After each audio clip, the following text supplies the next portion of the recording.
जय माता दी। जिस किसी का भी विवाह नहीं हो रहा है, विवाह में बहुत सारी बाधाएं आ रही है, अनेक प्रकार की विवाह में अड़चन आ रही है, रिश्ता आते आते ही कट जाता है। अभी कुछ ही बात होता है, कुछ ही स्टेप अभी चलते हैं, जब तक कोई न कोई बात लेकर के विवाह कट जाता है, विवाह नहीं हो पा रहा है। तो अब बिल्कुल परेशान होने की जरूरत नहीं है, आप बहुत ही शीघ्र अपना विवाह संपन्न कर सकते हैं, मात्र छोटे छोटे उपाय करके, बहुत ही सरल उपाय करके आप अपना विवाह कार्य संपन्न करा सकते हैं। देखिए, शास्त्रों में ऐसे ऐसे उपाय हैं जो बड़े से बड़े कार्य सिद्ध हो जाते हैं, बड़े से बड़े बाधाओं को नष्ट हो जाता है।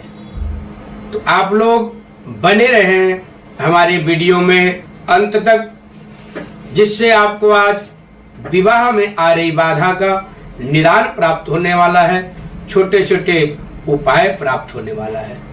तो आप लोग चैनल को सब्सक्राइब करें, लाइक करें और शेयर भी करते रहें, जिससे कि इस वीडियो का और लोगों को भी लाभ प्राप्त होता रहे। आप लोगों को पता है, पहले के समय में लोग एक दूसरे से भी जुड़े रहते थे, तो सबके बारे में सभी लोगों को पता रहता था, किसका लड़का है, किसकी लड़की है, किसका लड़का विवाह के योग्य हो गया है, किसकी लड़की विवाह के योग्य हो गई है, वह परिवार कैसा है।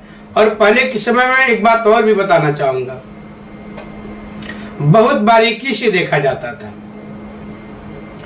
एक तो परिवार तो देखा ही जाता था, परिवार कैसा है, यहाँ तक कि भाई बहन पिता को देखा जाता था, वो लोग क्या करते हैं, कैसे हैं, ननिहाल भी देखा जाता था साथ साथ में। तो पहले बहुत बारीकी से देख करके परख करके रिश्ता होता था, क्योंकि कहा जाता है ये जो शादी होता है, शादी गुड्डा और गुड़िया का खेल नहीं है, पूरे जीवन की बात होती है। ये जो नए दंपत्ति होते हैं, उनके पूरे जीवन की बात होती है, सुख दुख काफी सारी अनेक पूरे जीवन में उतार चढ़ाव आता है। तो उसको दोनों मिलकर के कैसे उस समय को व्यतीत करेंगे, कैसे उस समय का सामना करेंगे, आपको भी पता है। तो आज का जो समय है, आज का जो जनरेशन है, वो लोग एक दूसरे से कनेक्ट होना नहीं चाहते हैं, वो अपने दुनिया में मस्त रहते हैं। तो इसको लेकर के भी बहुत सारी शादी में बाधाएं आ रही है। और एक बात और आजकल की जो सच्चाई है मैं बता देना चाहता हूं, जब बच्चों के विवाह का उम्र होता है, विवाह का समय होता है, लड़के और लड़कियां दोनों बिल्कुल ये चाहते हैं आसमान की परी आ जाए, समझ रहे हैं आप लोग। तो देखिए, कहीं न कहीं तो सबको समझौता करना पड़ता है। अगर दोनों व्यक्ति एकदम से अपने ही बातों पे अड़िग हो जाएगा तो नहीं हो सकता है, एक को झुकना पड़ता है हमेशा, कहीं भी देख लीजिए। अब एक बात आई तो मैं ही बात बता देता हूं, जो शादी होता है, तो जो नई जोड़ी शादी करके संपन्न होता है, 7 वचन लिए जाते हैं, 7 फेरे होते हैं, उसके बाद वहां पे सिंदूरदान होता है, फिर अग्नि को, ध्रुव तारों को, समाज को साक्षी मान करके वहां पे प्रतिज्ञा किया जाता है, हम लोग अपने जीवन को अच्छे से निर्वाह करेंगे, सुख दुख में एक दूसरे का साथ देंगे। उसके बाद वहां पर रस्म होता है, पारिवारिक रस्म होता है, लोक रीति का रस्म होता है, पासा खिलाया जाता है। कहीं कहीं थाली में पानी, गंगा जल, हल्दी पाउडर डाल करके उसमें फूल और दुर्वा घास डाल करके उसमें भाभियां पैसे फेंकती हैं। फिर पैसे जब फेंकती हैं वो, उसके बाद दुल्हन और दूल्हा उसको पकड़ते हैं। तो सबसे पहले कौन पकड़ेगा? उस समय वह जब खेल होता है तो देखते हैं कौन जीतेगा, तो वहां भी समझौता करना पड़ता है। तो इसी प्रकार से अपने जीवन में समझौता करना पड़ता है। जब आपका शादी का उम्र हुआ, ठीक है, अच्छी बात है, सब कुछ देखना चाहिए, स्टेटस देखना चाहिए। जैसे आप जो आपका स्टेटस है, आपका जो पढ़ाई लिखाई है, उसी हिसाब से लड़की का भी होना चाहिए। लेकिन कहीं न कहीं छोटी मोटी चीज़ों को नहीं देखना चाहिए। शादी अगर सही समय पे हो जाए तो बहुत ही उत्तम माना जाता है।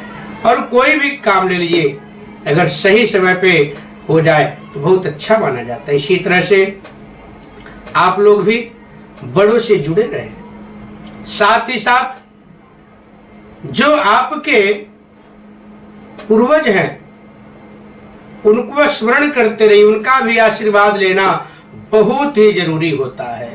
जैसे भोजन करना अति आवश्यक है, ऐसे ही अपने पूर्वजों से कनेक्ट रहना बहुत ही जरूरी है। देखिए, कहा जाता है चाहे कितने बड़े पद पे चले जाओ, कितने बड़े आदमी बन जाओ, लेकिन अपना संस्कार नहीं भूलना चाहिए।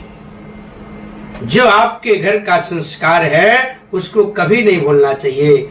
जो अपने धर्म का, जो भी आपके धर्म का नियम है, जो भी संस्कार है, उसको कभी नहीं भूलना चाहिए। उसको साथ लेकर के चलना चाहिए, तभी आपका जय जयकार होगा और तभी आप आगे बढ़ते जाएंगे और हर जगह, हर फील्ड में सफलता आपको प्राप्त होता रहेगा।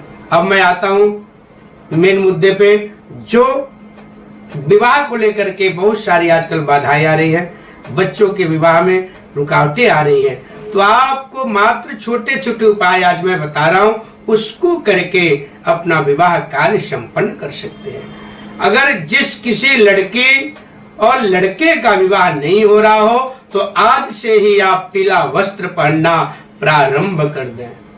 दोनों के लिए उपाय है, लड़का के लिए, लड़की के लिए। आप लोग पीला वस्त्र पहनना प्रारंभ कर दें और एक रेशम का, जो रेशम का धागा होता है, उसमें पीला कलर में एक रुमाल ले आए और अपने पास हमेशा रखें। उसी रुमाल का इस्तेमाल करें, हाथ पोंछना हो, मुंह पोंछना हो, आप अपने पास रखिए। उस पीले रुमाल को, रेशम वाली का उपयोग करिए और साथ ही साथ आप लोग 7 हल्दी का गांठ बांध करके पीपल के पेड़ में बांध दीजिए। देखिए, आपका बहुत ही जल्दी शादी हो जाएगा। और मैं दूसरा उपाय बता देता हूं। केले के पेड़ में हर गुरुवार को, बृहस्पतिवार को 1 लोटे में गंगा जल सबसे पहले डालें, फिर उसमें साफ पानी भर लें। साफ जल लेने के बाद उसमें हल्दी व पाउडर डाल दें। उसके बाद ओम भीम बृहस्पतये नमः मंत्र बोल के केले के पेड़ में चढ़ा देना है। इस उपाय को करके देखिए, आपका विवाह बहुत ही जल्दी हो जाएगा। और भी कुछ उपाय मैं बता देता हूं। ये सब जो उपाय है, ये सारा शास्त्रोक्त उपाय है, जो शास्त्रों में पाया जाता है, जो वेदों में हमें दे करके बड़े बड़े संत ऋषि विद्वान वेद में दे करके गए हैं। ये सब वहां से उपाय बताया जाता है। आपको मैं एक मंत्र बताऊंगा, उस मंत्र को करके लड़के सुंदर सुशील पत्नी पा सकते हैं। इस मंत्र को जपने के पहले आपको एक माला ओम गंगणपतये नमः का करना है। एक माला मतलब 108 बार ओम गंगणपतये नमः। उसके बाद आपको मंत्र का जप करना है रुद्राक्ष के माला से। मंत्र मैं बता देता हूं, बहुत ध्यान पूर्वक सुन लीजिए और उस मंत्र का जप करना है। ओम गुरुभ्यो नमः, श्रीमातृ पितृ चरण कमलेभ्यो नमः, श्री वेद पुरुषाय नमः। ओम पत्ने मनोरमां देहि मनोवृत्तानुसारिणीं तारिणीं दुर्ग संसार सागरस्याकुलोद्भवाम्। इस मंत्र को जप करके जिन लड़कों का विवाह नहीं हो रहा है, इसका जप करके दशाश्वन करके अपना विवाह बहुत ही शीघ्र कर सकते हैं। अब मैं कन्याओं के लिए बता देता हूँ। जिस लड़की का विवाह नहीं हो रहा है, विवाह में बाधाएं आ रही है, वो इस उपाय को करके, इस जप को करके आप अपना विवाह कार्य शीघ्र संपन्न करा सकती हैं। आपको भी सबसे पहले एक माला ओम गंग गणपतये नमः 108 बार बोलना है माला लेकर। उसके बाद रुद्राक्ष की माला से माँ कात्यायनी देवी का जप करना है। माँ कात्यायनी देवी वर देती हैं, आशीर्वाद देती हैं। जिन कन्याओं का शादी नहीं हो रहा है, वो शीघ्र शादी हो जाए। कात्यायनी देवी का पूजा जो कन्या करती है, जो लड़कियां करती हैं, उनका शीघ्र ही विवाह संपन्न हो जाता है। तो आप लोग ध्यान पूर्वक मंत्र सुने और इस मंत्र का जप करें। बोलिए कात्यायनी मैया की जय। ओम कात्यायनी महामाये महायोगिन्यधीश्वरी नंद गोपसुतं देवी पतिं मे कुरुते नमः, पतिं मे कुरुते नमः। इस मंत्र का जप करना है 51,000 42,000। इस मंत्र का जप करके किसी ब्राह्मण से, विद्वान से आप घर में हवन करा लीजिए इसी मंत्र का, फिर ब्राह्मण भोजन कराइए। देखिए आपका कितना शीघ्र विवाह संपन्न हो जाता है। आप सोच भी नहीं सकते इतना कठिनाइयों के बाद, इतना बाधाओं के बाद मेरा विवाह कैसे संपन्न हो गया। तो आप लोग ये उपाय को करें, जिससे आपका शीघ्र ही विवाह संपन्न हो जाएगा। विवाह को पानी ग्रहण संस्कार भी बोला जाता है।